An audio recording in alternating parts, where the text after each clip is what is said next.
Hi, we just took out the heat plate. The heat plate is the part of the Super Nintendo that covers the main circuit board. Right there. And now what we're about to do is we are about to clean out the main circuit board, as I said a little bit earlier. We're going to use our spray electronics cleaner and spray out the the main circuit board for the Super Nintendo.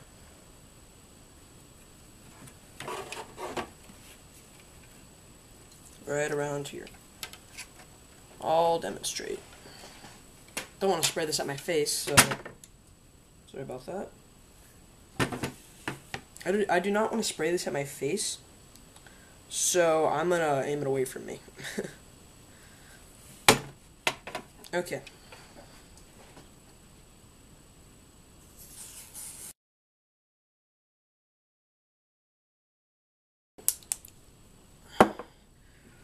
Right here is the thing that you want. This is the when we got out the screws for the heat plate right here. Two of the screws connected the connector pins right here. This is what connects your cartridge to the Super Nintendo. You're just gonna pull this off gently. Okay.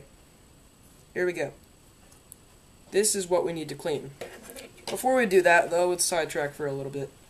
If you see any green corrosion, like right there, or whatever, and that's bothering you, not so much for me. Might just do that in my own time, but you may clean that off. We're also going to connect things that connect to the connector pins. I'm going to spray a little bit of this on there. Just because this helps us so much. There we go. Also, you may, if you want to get very precision cleaning, you may use isopropyl rubbing alcohol in water solution. You may use the solution we made. And you can just wipe a Q-tip full of the solution on that, and you should be good to go. Okay, getting back to this thing. This is what we really need to clean. If your console does not read games, this is the most likely responsible thing. Alright. So, there are two methods to this. Two methods to cleaning this. I will show you the screwdriver method first. I told you we needed a flathead screwdriver a while ago. I said it was optional, as well as the credit card thingy was optional. And you just need a hem of a shirt always when you do this. To do the flathead method screwdriver, or you're going to want the flathead screwdriver method, excuse me, you're going to want to take the hem of the old shirt, put the screwdriver into it, as such.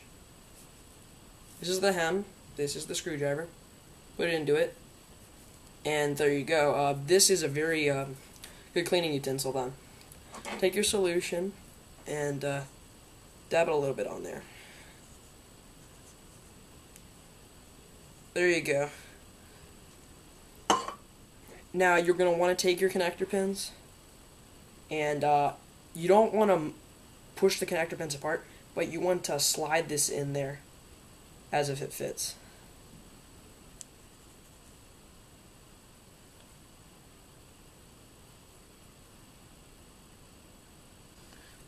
Yeah, we can't see the corrosion I got off since I'm not using a white hem of his shirt, but yeah, that should get your corrosion out if you have a smaller flathead screwdriver. I mean, this is just medium size, so I got only medium deep. The credit card method will really work. Now, yeah. So take your credit card or small card-like piece of plastic and put it into the hem of the shirt, or at least a part of the shirt, just a thin part of the shirt.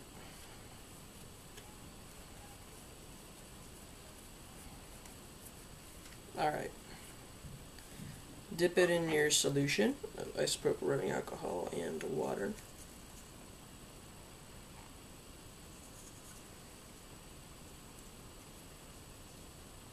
Okay, that's really good. Oops. Take your connector pins and push the credit card into the connector pins.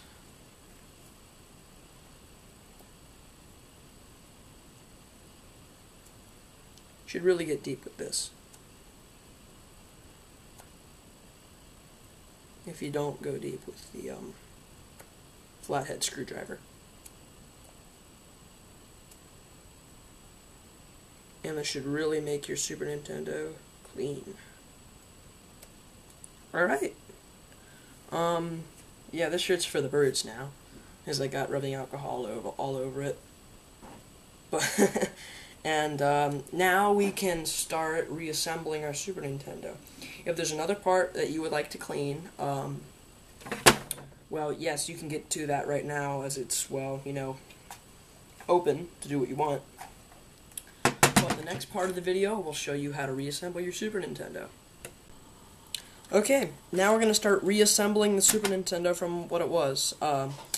Remember this little connector pin guy that we cleaned out? Well, he's going to go in right here, right on top of that, like you just pulled him out earlier.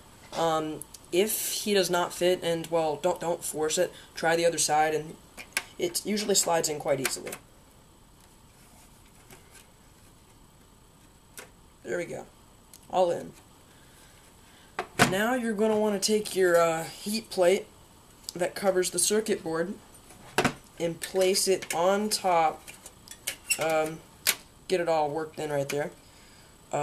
Should go over the little ends of the pin connectors and around the black insert that has the controller thing in it. And like I said, there's 6 screws that go here. These are the 2 longer Phillips head screws, and there's 4 regular Phillips head screws that connect the heat plate in. I'm going to put those in and get back to you.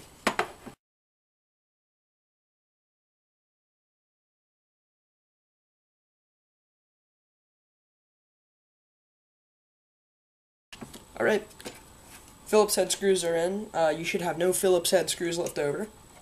And now we're going to place the little black thing back into the white receiver spot right there.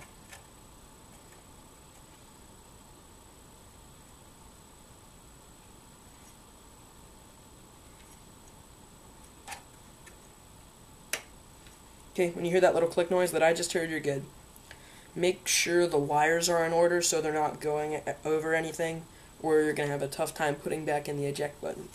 Speaking of which, we will do that right now. The eject button is perhaps the most trickiest thing to put back in. Get all your parts. You should have a metal rod, the eject button itself, and a little spring. Yes. Lay the eject button back down, with it being in between the little the power, not a power thing, in between the pin connectors.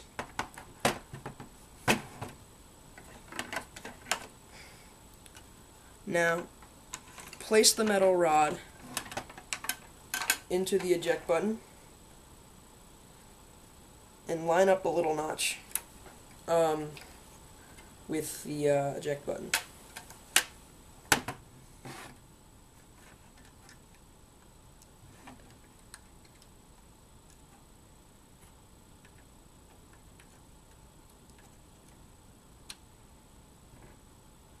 Now, once it is in the little notch, what you're going to need to do is have it still lined up.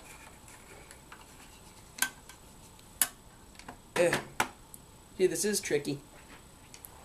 Have it still lined up and in the little notch, but still have this thing, still have the rod going through the eject button, and that is the art right there. What I just did was I lined up the switch, or the little spring right there, into that little notch, and I placed the metal rod in the eject button and put it through the switch. Okay. Sorry about that. That took a little bit of you know, a time. The real trick to that is you see a little round plastic hole in this side of the eject button. You place your spring right there, put your metal rod down through the eject button, put the spring through the little hole, and put the spring through a little notch. And then it should have that, you know, little spring action right there. So sorry that took a while. What you're going to want to do now is you're going to want to take the top of your Super Nintendo. Get it all squared away now. And you're going to want to line up this with the power button.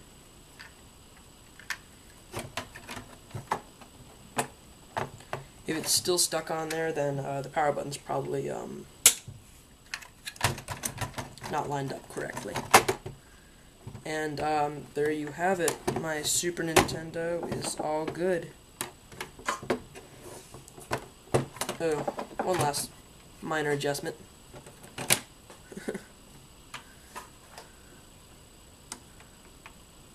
Okay.